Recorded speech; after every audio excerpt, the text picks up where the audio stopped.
Hello दोस्तों। जैसे कि मेरी क्लास पॉलिटी की आपके गोल्ड क्लासेस चैनल पर डेली होती है। आज हम पिछली वाली वीडियो में हमने बात की थी आपके कार्यपालिका के बारे में। आपके जो राज्यपाल थे, आर्टिकल 153 से बात की थी उनके बारे में। हर एक राज्य में एक राज्यपाल होना चाहिए। और सातवां जो संविधान संशोधन हुआ था आपका 1956 में, उसमें कहा गया था कि एक राज्यपाल दो राज्यों का भी हो सकता है, यानी वो दो राज्यों का कार्यभार भी संभाल सकता है। अब हम आगे पढ़ेंगे। उसमें आपकी जो विधानसभा है उसके कितने मेंबर होनी चाहिए, कितनी मिनिमम मेंबर होनी चाहिए, उसका कार्यकाल कितना रहता है, और जो सदस्य उसमें चुने जाते हैं आपके विधानसभा विधान परिषद में, उनकी योग्यता क्या होनी चाहिए, इन सब के बारे में पढ़ेंगे हम। और अब जैसे आपका कोई विधेयक आया तो उसे विधानसभा कितने दिन की पास कर सकती है या विधान परिषद कितने दिन के लिए रोक सकता है, और राज्यपाल का उस पर रिएक्ट क्या होगा, ये सारी चीज आज हम देखेंगे। उससे पहले एक से विचार है आपके लिए, जिसे हम थॉट कहते हैं।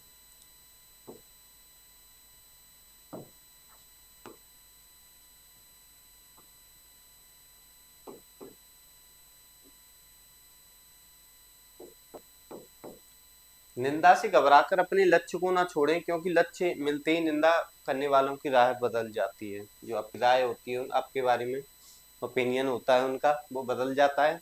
हम आगे देखते हैं अपने सिलेबस में, अपनी वीडियो की तरफ बढ़ते हैं हम। जैसे कि मैंने आपको अभी बताया कि हमने आर्टिकल 164 तक कर लिया था। अब आर्टिकल 165 में जो आपके राज्य के महाधिवक्ता होते हैं उसके बारे में पढ़ेंगे।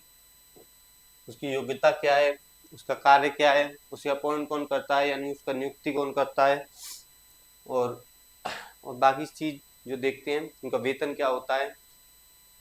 अब आर्टिकल 165 में राज्य का महाधिवक्ता, और इसके बारे में कि राज्य सरकार का प्रथम विधि परामर्शदाता होता है एवं उनका वकील होता है। जैसे कि आपने पढ़ा हुआ आर्टिकल 76 में, जो देश का हमारे भारत सरकार का एक वकील होगा, महान्यायवादी बोलते हैं उसे। राज्य में उसे महाधिवक्ता बोलते हैं, वो आर्टिकल 76 में होता है। आर्टिकल 76 में महान्यायवादी।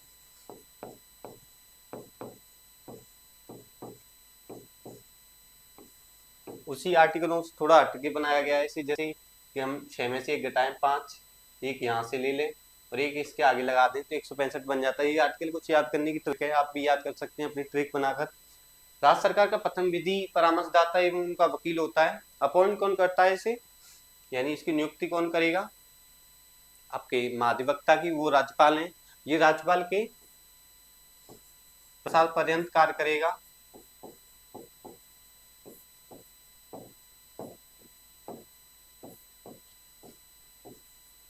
अब राज्यपाल के प्रसाद पर्यंत पद पर बना रहेगा।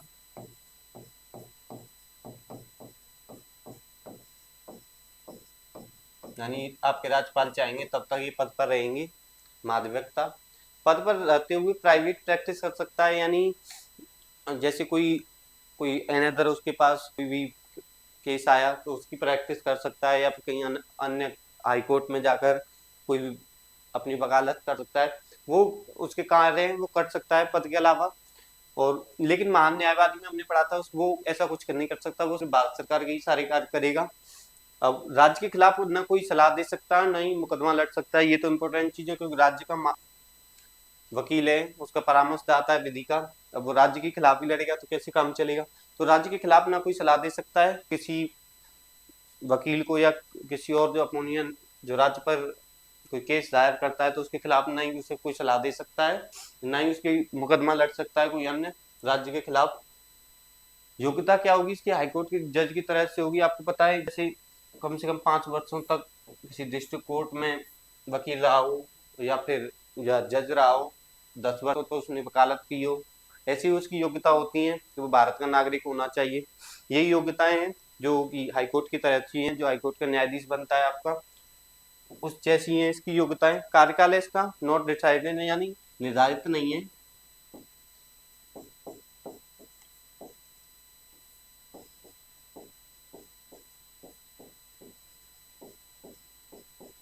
वेतन भी गवर्नमेंट जो आपके जीओ भी मतलब होता है, इसमें गवर्नर लिखना चाह रहा हूं मैं। आपके गवर्नर साहब ही इसका वेतन डिसाइड करेंगे कि कितना वेतन मिलना चाहिए।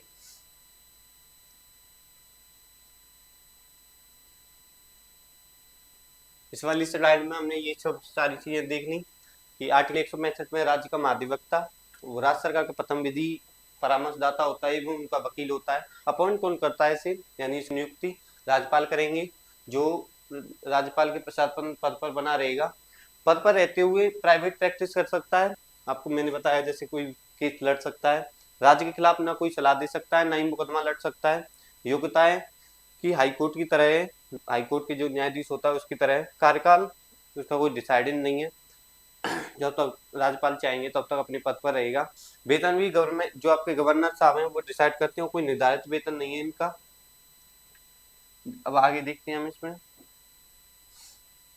जो राज्य विधानमंडल, अब हम अपने सिलेबस की तरफ आगे बढ़ रहे हैं। जो मैंने आपको बताया था सिलेबस में कि विधानमंडल है आपका दूसरा, जैसे मैंने 5 क्रम लिखवाए थे पिछली वाली वीडियो में, उसी में राज्य विधानमंडल है। राज्य विधानमंडल में आती है आपके विधान परिषद और आपकी जो विधानसभा है, वो दोनों के बारे में पढ़ेंगे, जो आपके दोनों सदन है। आर्टिकल 169 में विधान परिषद है। आर्टिकल 1 उसकी संरचना यानी विधान परिषद के बारे में कैसी होनी चाहिए। आर्टिकल 170 में विधानसभा है और आर्टिकल 171 में विधान परिषद की संरचना है।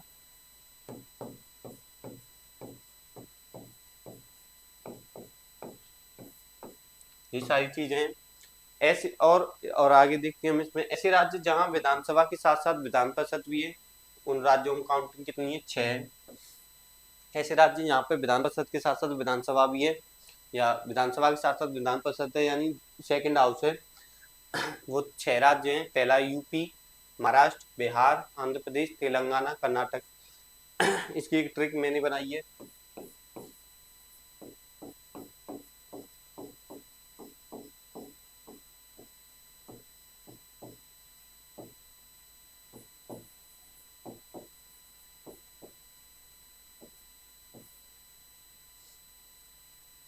तेज से आपको पता है तेलंगाना,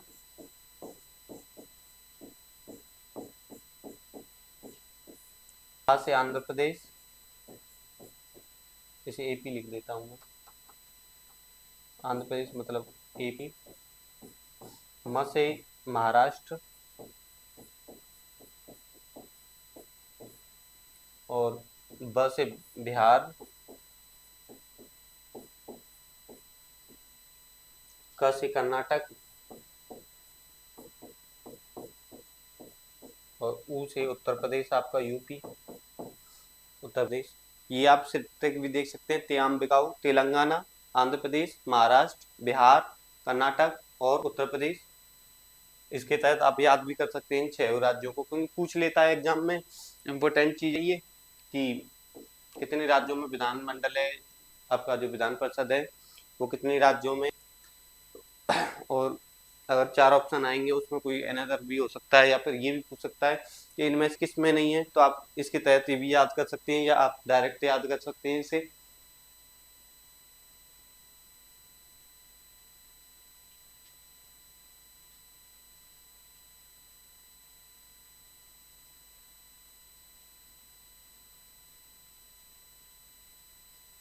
आगे वाली स्लाइड में देखते हैं हम, और हम पढ़ेंगे विधानसभा और विधान परिषद के बारे में। आर्टिकल 170 में जैसे, और विधान परिषद आपकी आर्टिकल 171 में। विधानसभा प्रथम राज्य है और निम्न सदन भी बोल सकते हैं इसे, जनता सदन है। जनता अपने द्वारा चुने हुए व्यक्तियों को इस सदन में बैठाती है, उसके द्वारा ही चुने हुए व्यक्ति पहुंचते हैं इसमें। और आपकी विधानसभा की संरचना क्या है, यानी इसमें कितने मेंबर होनी चाहिए, मिनिमम या मैक्सिमम आपके मेंबर 500 हो सकते हैं और मिनिमम 60 हो सकते हैं। इसका एक अपवाद है, यहाँ पे जगह नहीं थी मैंने इसलिए यहाँ पे लिख दिया उसे। यानी अपवाद राज्य कौन कौन से हैं जहाँ पे 60 से भी कम है सीटें, वो गोवा है, गोवा में 40 सीटें।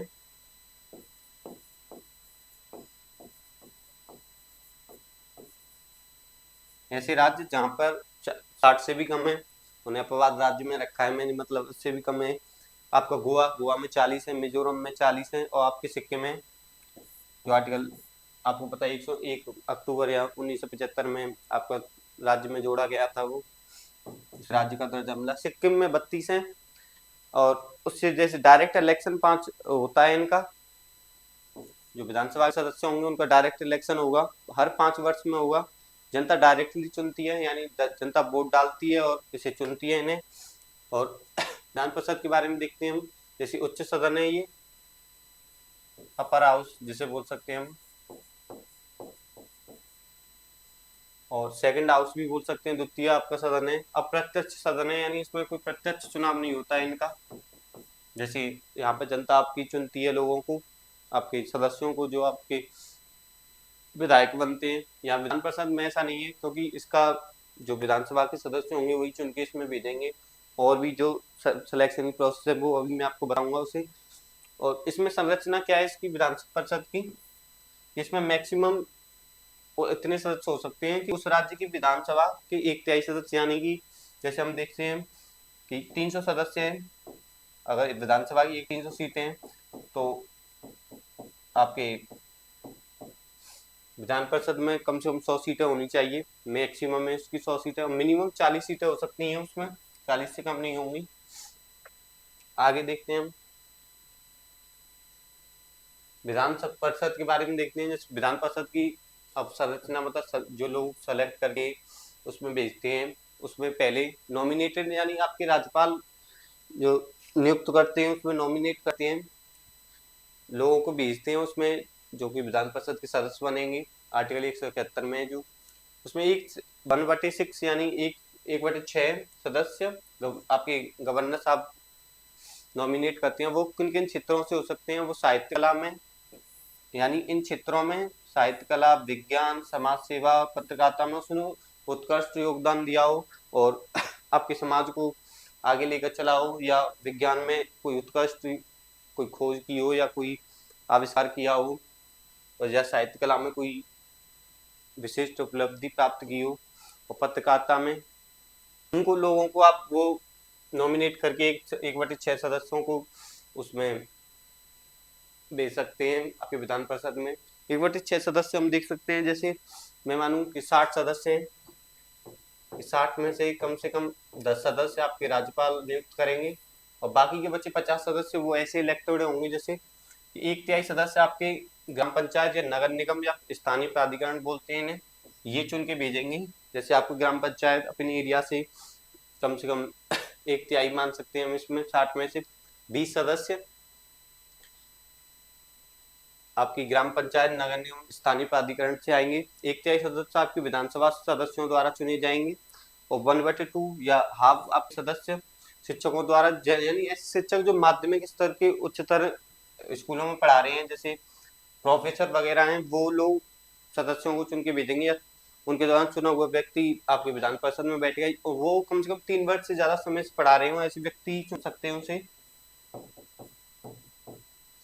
और जो आपके 1/2 सदस्य हैं, ग्रेजुएट लोग हैं, वो चुन के भेजेंगे इसे, उन्होंने कोई डिग्री प्राप्त करी हो, ग्रेजुएट हो, ऐसे सदस्य उन्हें विधान परिषद में भेजेंगे। ये विधान परिषद का जो मेंबर होते हैं उन्हें इलेक्ट करने का प्रोसीजर है, आप देख सकते हैं इसे कि जो आपके नॉमिनेट करेंगे आपकी 1/6 सदस्य, वो गवर्नर साहब करेंगे, वो इन क्षेत्रों से हो सकते हैं इनमें उन्होंने विशिष्ट योगदान दिया हो। और इलेक्टेड में 5/6 यानी आपके 50 सदस्य, कम से कम 50, जैसे कि मैंने अभी आपको बताया कि 60 में से 10 ये कर सकते हैं, ये मैंने एक प्रोसीजर समझाया है आपको। 50 सदस्यों में से 1/3 सदस्य ग्राम पंचायत नगर निगम के तहत आएंगे, 1/3 सदस्य विधानसभा द्वारा चुने जाएंगे, और आपके 1/2 सदस्य शिक्षकों द्वारा, जो कि प्रोफेसर लोग होते हैं, जो यूनिवर्सिटी वगैरह में पढ़ाते हैं, वो 3 वर्ष से ज्यादा समय से पढ़ा रहे हो तो वो चुन सकते हैं। और हाफ अब 1/2 सदस्य आप ग्रेजुएट लोग चुनेंगे इसे। अब हम आगे देखते हैं इसमें आर्टिकल 172 में विधानसभा के सदनों की अवधि, यानी अब जो विधानमंडल है आपके, उनके सदन होते हैं, जैसे विधानसभा और विधान परिषद, उनके सदनों की अवधि कितनी है, वो कितने वर्ष तक अपना कार्यकाल संभाल सकते हैं। पहला अस्थायी सदस्य है, ये तो आपको पता ही है, ये तो अस्थायी सदन है, यानी 5 वर्ष बाद इसे विघटित होना पड़ता है, बंद करना पड़ता है, जो आपके राज्यपाल द्वारा किया जाता है। सदस्यों का कार्यकाल 5 वर्ष का होता है। इसमें समय से पहले विघटित या भंग गवर्नर द्वारा, या आपके गवर्नर साहब समय से पहले विघटित या भंग कर सकते हैं इसे। विधान परिषद है आपका पहला स्थायी सदन है, और दूसरा, सदस्यों का कार्यकाल 6 वर्ष का होता है इसमें, और एक तिहाई सदस्य प्रत्येक 2 वर्ष अंतराल पर अवकाश ग्रहण करते हैं, यानी कम से कम 20 सदस्य, मैंने जैसे बताया आपको, एक 60 मानते, एक 6 बटे टोटल सदस्य, उसमें से कम 20 सदस्य हर 2 साल बाद अंतराल प्राप्त करते हैं, उनके अपना कार्यकाल पूरा करके चले जाते हैं। आगे देखते हैं हम इसमें, आप, मुझे लगता है आपको समझ में आ गया, ये सिंपल चीज है। सदस्यों की योग्यता, मतलब विधानसभा में जो आपका विधान परिषद होता है और विधानसभा होती है आपकी परिषद,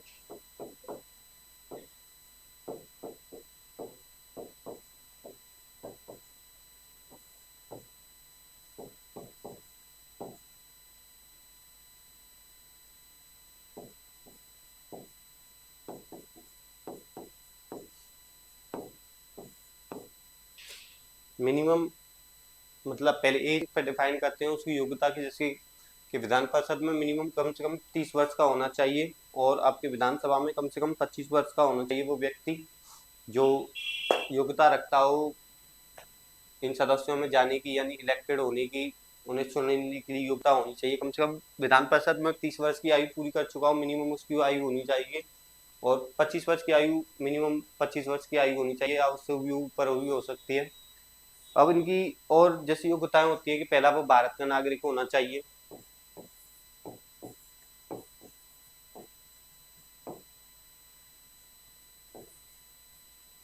भारत का नागरिक हो,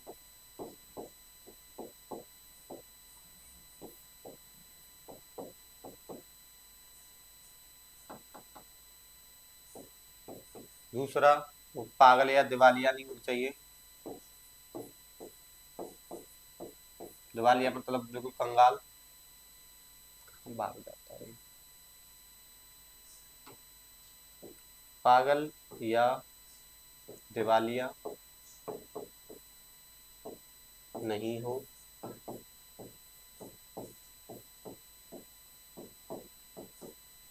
और तीसरा कि जैसे चुनाव संबंधी किसी भी अपराध में संलिप्त न पाया गया हो, यानी किसी चुनाव में कि घोटाला करते हुए वो पाया ना गया हो, यानी चुनाव संबंधी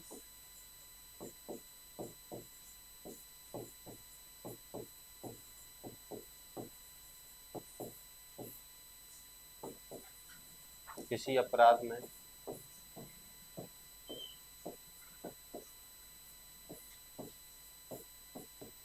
न हो,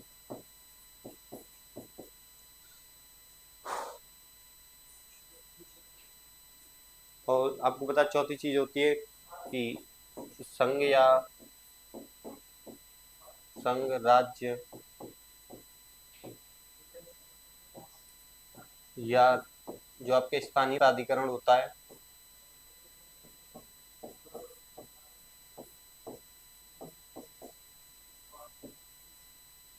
कब आ गया ये सब,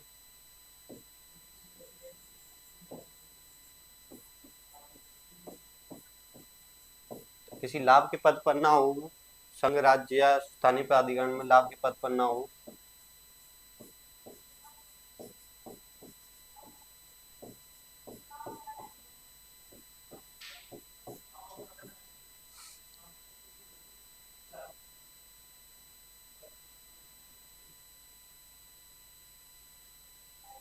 और पांचवा पॉइंट है वो किसी गंभीर सजा में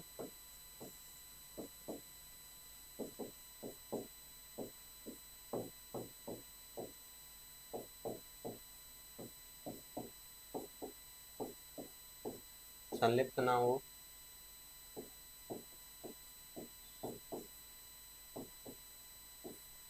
या फिर अपनी सजा ना भोग रहा हो।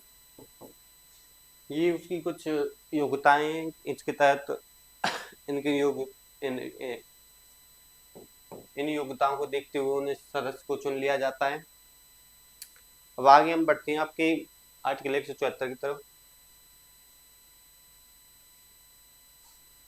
आपका आर्टिकल 174 में सत्र या सत्रावसान घोषणा कौन करेगा सत्र की, यानी कोई सत्र चल रहा है, आपको मैंने पिछली वाली वीडियो में या उस टाइम पर जब लोकसभा और राज्यसभा पढ़ा रहा था मैं, आपने बताया कि जो सत्र होते हैं आपके, कि मानसून सत्र है और जो सत्र चलते हैं उन सत्रों की घोषणा कौन करेगा? वहां पर राष्ट्रपति जी करते हैं, यहाँ पर राज्यपाल करेंगे। विधानसभा में स्पीकर होता है और उपाध्यक्ष होता है, आपको पता है। और विधान परिषद में सभापति होगा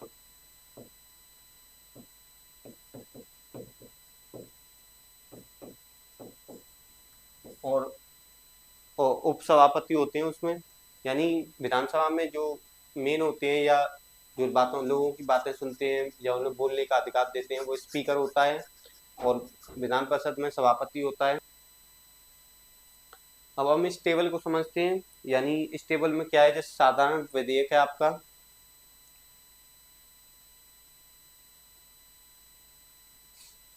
पहले जैसे विधानसभा के पास कोई विधेयक आया, साधारण विधेयक, अगर विधानसभा उसे पास करती है तो वो पास माना जाएगा। यहाँ से विधानसभा ने उसे पास किया, जैसे सपोज। और अब विधान परिषद की बात आती है तो विधान परिषद तो उससे रोक सकता है सिर्फ 4 महीने के लिए, 4 मंथ के लिए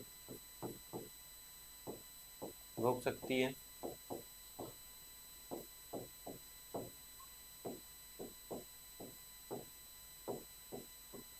और उसमें पहले 3 मंथ के लिए,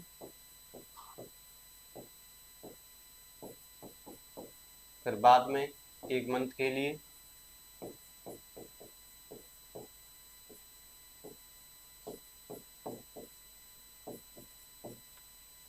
इन दो में जैसे पहले 4 महीने के लिए रोक सकती है, उसमें फर्स्ट बार में वो कम से कम 3 महीने के लिए रोक सकती है और सेकंड में वो 1 महीने के लिए रोक सकती है। यानी फर्स्ट टाइम में पहली फर्स्ट बार और सेकंड में सिर्फ 1 महीने के लिए। और इस पर कोई जॉइंट सिटीजनशिप नहीं, जॉइंट सिटीजन नहीं होगी, संयुक्त वेतन आपकी जॉइंट बैठक होती है जो नहीं होगी।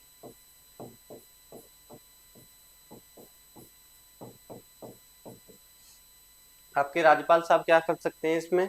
यानी अब वो विधेयक यहाँ से वो रोक के अब विधानसभा उसे पास करती है तो उसके बाद क्या होगा कि आपके राज्यपाल साहब पहले तो या फिर उसे पास करेंगे, ये उनके ऊपर है, या फिर उसे डिनाई करेंगे या रोक सकते हैं। और तीसरी चीज क्या कर सकते हैं वो, कि वो राष्ट्रपति के विचारक रख सकते हैं उसे, यानी उसे राष्ट्रपति के पास भेज सकते हैं।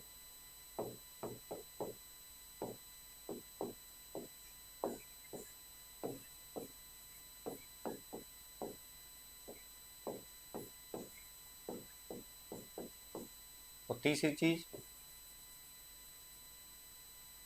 अब खुद राष्ट्र जो आपके राज्यपाल हैं वो क्या कर सकते हैं इसमें, कि एक बार उसे पुनः विचार के लिए भी भेज सकते हैं।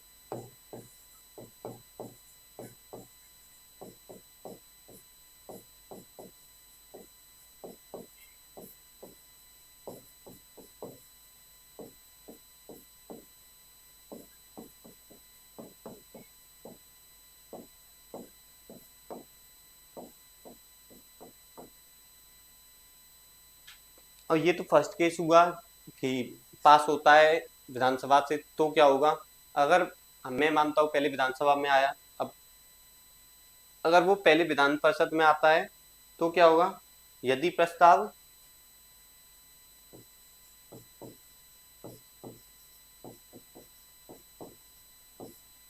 विधान परिषद में पहले आता है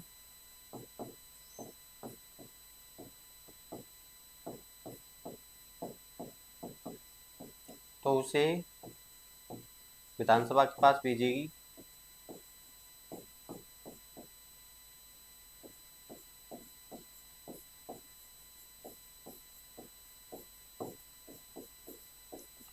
और जब वो विधानसभा के पास आएगा, विधानसभा उसे अगर पास नहीं करती, डिनाई करती है उस पर, तो ये विधेयक है वो समाप्त हो जाएगा यहीं पे।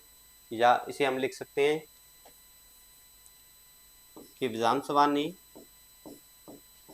मना कर दिया तो विधेयक समाप्त हो जाएगा।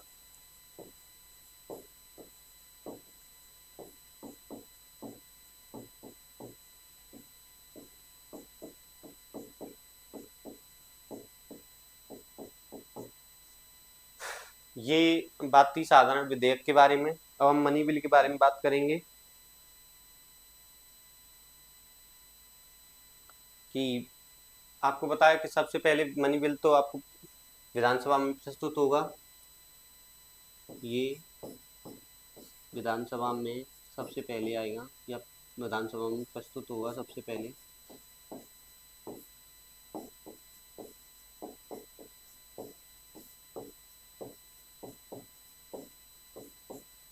और आपकी विधान परिषद इस पर क्या कर सकती है, इसे 14 दिन के लिए रोक सकती है।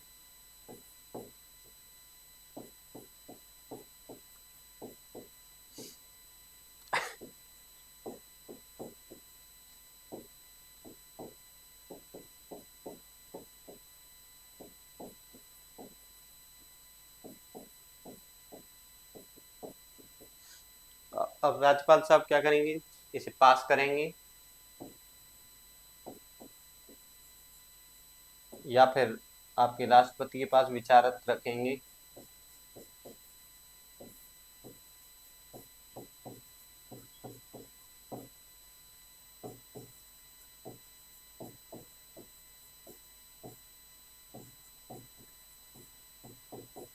लेकिन इस पर जॉइंट सिटीजन नहीं होगी, यानी जो मनी बिल के बारे में हमने पढ़ा कि उसमें जॉइंट से बैठक नहीं होती है। और तीसरी चीज हो सकती है कि आप उसे रोक लेंगे, वो अपने पास रख लेंगे उसे, कोई उसका जवाब नहीं देंगे। ये तीनों चारों कंडीशन है उसकी। ये मैंने टेबल आपको पढ़ाई है क्योंकि ये टेबल इम्पोर्टेंट है।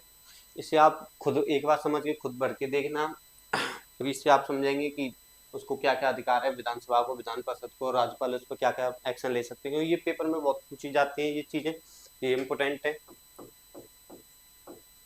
इसे आप जरूर देखना एक बार दोबारा अपने हाथों से भरकर। अब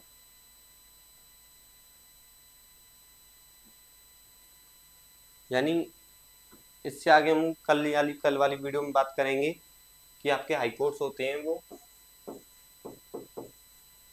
उनकी संरचना की, या हाई कोर्ट का किस प्रकार से शुरुआत हुई है। 1861 में आपको पता है सबसे पहले 3 हाई कोर्ट्स बने थे, मुंबई, कोलकाता और मद्रास में, जो उस टाइम की प्रेसिडेंसी थी उन जगह पर ये बने थे। उनके बारे में पढ़ेंगे कल हम।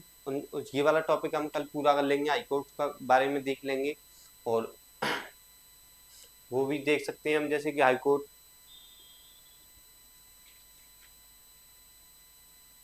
यानी आपके जो हाई कोर्ट्स होते हैं उनका स्थान क्या है, कौन सी जगह पे। जैसे यूपी का आपको पता है लखनऊ, वाराणसी या इलाहाबाद में, जिस प्रकार से हम उसे बोल सकते हैं प्रयागराज में। ऐसे ही हम जो जो हाई कोर्ट्स हैं उनके बारे में देखेंगे, उसकी स्थापना देखेंगे, उनका क्षेत्र देखेंगे कि वो कितने क्षेत्र को कवर कर रहे हैं। वो टेबल मैं आपको करा दूंगा या टेबल आपको प्रोवाइड करा दूंगा, आप उसे लिख सकते हैं, उसके बारे में समझ लेंगे। बेसिक टेबल अगर मैं प्रिंट करा के ले आऊँ तो अच्छा रहेगा, क्योंकि उससे आप जल्दी समझ जाएंगे, उसे लिखने में भी टाइम जाएगा। वो हम कल वाली वीडियो में देख लेंगे। कल हमारा हाईकोर्ट खत्म हो जाएगा, उसके बाद फिर हम अधीनस्थ न्यायालय की तरफ बढ़ेंगे।